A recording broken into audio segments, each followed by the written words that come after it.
میں نے جو آپ کو بڑے بڑے حکمت کے موتی اور بڑے بڑے پھول آپ کو گنوائے ہیں، آیت الآیات، آیت البر، آیت الاختلاف، اور اب یہ ہے آیت الکرسی، توحید کے عظیم ترین خزانوں میں سے ہے۔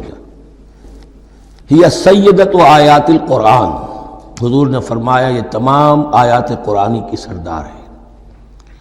جس طریقے سے آیہ بر اور سورۃ العصر میں ایک نسبت ہے کہ ہدایت اور نجات کی شرائط ساری کی ساری ایک چھوٹی سی صورت میں اللہ نے جمع کر دی، والعصر ان الانسان لفی خسر الا الذین آمنوا وعملوا الصالحات وتواصوا بالحق وتواصوا بالصبر، لیکن اس کی تفصیل ایک آیت میں آئی، وہ آیت البر ہے۔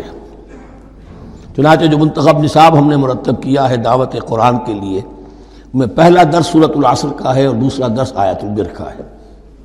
جو نسبت سورۃ العصر میں ہے کہ وہ سورت ہے، یہ آیت ہے، لیکن اس آیت میں کئی صورتیں نکل سکتی ہیں حجم کے اعتبار سے سورۃ العصر کے برابر۔ یہی نسبت ہے سورہ اخلاص میں، 4 آیتیں، توحید کا عظیم ترین خزانہ، اور یہ آیت الکرسی، یہ آیت ہے سورہ اخلاص، اس میں 4 بن جائیں گی حجم کے اعتبار سے، لیکن اسے حضور نے ثلث قرآن قرار دیا ہے۔ توحید کے موضوع پر جامع ترین سورۃ الاخلاص، لیکن توحید اور خاص طور پر توحید فی الصفات کے موضوع پر عظیم ترین آیت یہ آیت الکرسی ہے۔ اللہ لا الہ الا ہو، اللہ وہ معبود برحق ہے جس کے سوا کوئی الہ نہیں، بڑا کیٹیگوریکل۔ الحی القیوم، وہ زندہ ہے از خود اور با خود، اس کی زندگی مستعار نہیں ہے۔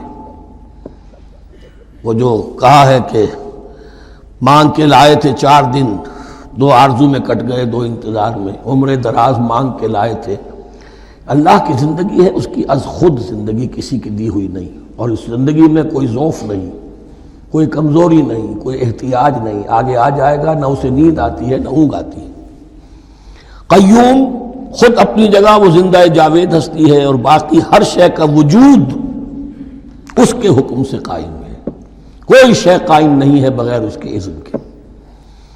تو گویا کہ احد اور الصمد، اللہ اپنی جگہ احد، لیکن باقی پوری کائنات کے لیے صمد ہے، جو سورہ اخلاص میں 2 الفاظ آئے ہیں، قل هو اللہ احد اللہ الصمد، اللہ حی ہے اور قیوم ہے۔ لا تأخذہ سنۃ ولا نوم، اس پر غالب نہیں ہو سکتی نہ نیند نہ اونگ۔ لہو ما فی السماوات و ما فی الارض، آسمانوں اور زمین میں جو کچھ ہے اسی کا ہے، ملکیت تامہ، ملکیت حقیقی اس کی ہے۔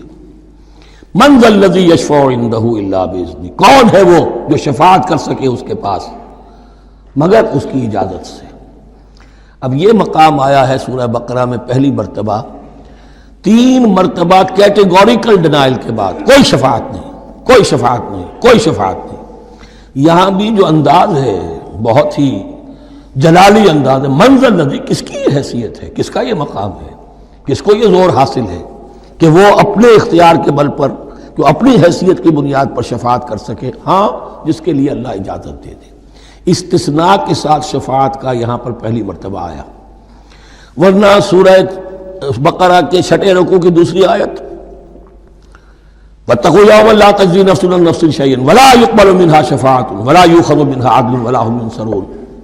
15 رکوع کی دوسری آیت، واتقوا یوما لا تجزی نفس عن نفس شیئا ولا یقبل منها عدل ولا تنفعها شفاعۃ ولا هم ينصرون۔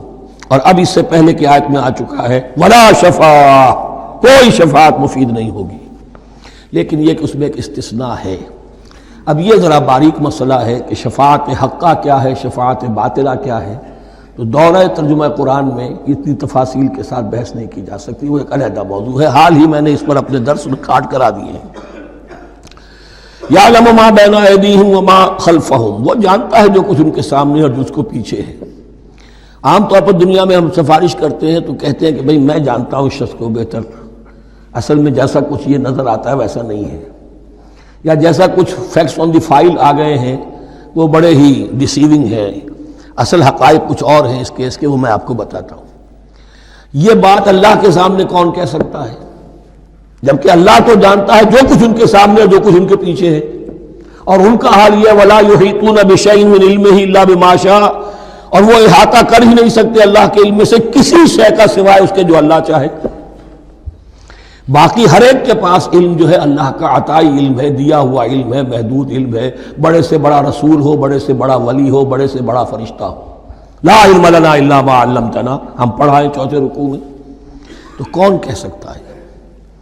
من ذا الذی یشفع عنده الا باذنہ یعلم ما بین ایدیہم وما خلفہم ولا یحیطون بشیء من علمہ الا بما شاء وسع کرسیہ السماوات والارض۔ اس کی کرسی تمام آسمانوں اور زمین کو محیط ہے۔ اب کرسی کے دو مفہوم یہاں ہو سکتے ہیں، ایک تو یہ کہ اس سے جو معنی مراد ہے یعنی اس کا اقتدار، اس کی قدرت، اس کا جبر، اس کا اختیار، یہ اتھارٹی پوری کائنات کو۔ ایک یہ بھی ہو سکتا ہے کہ اللہ تعالیٰ کے لیے ہم نہیں جان سکتے، یہ آیات متشابہات میں سے ہیں کہ کوئی شے بھی ہو واقعتاً جس کو ہم اسے کرسی کہہ سکیں۔ عرش، کرسی، ان سب کے بارے میں یہ دونوں باتیں ذہن میں رکھیے۔ یہ بھی ہو سکتا ہے کہ ان کی کوئی مجسم حقیقت ہو جو ہمارے ذہن سے، ہمارے تخیل سے ماورا ہے، اور یہ بھی ہو سکتا ہے اس سے استعارہ مراد ہو۔ اس کا اقتدار و اختیار آسمانوں اور زمین پر چھایا ہوا ہے۔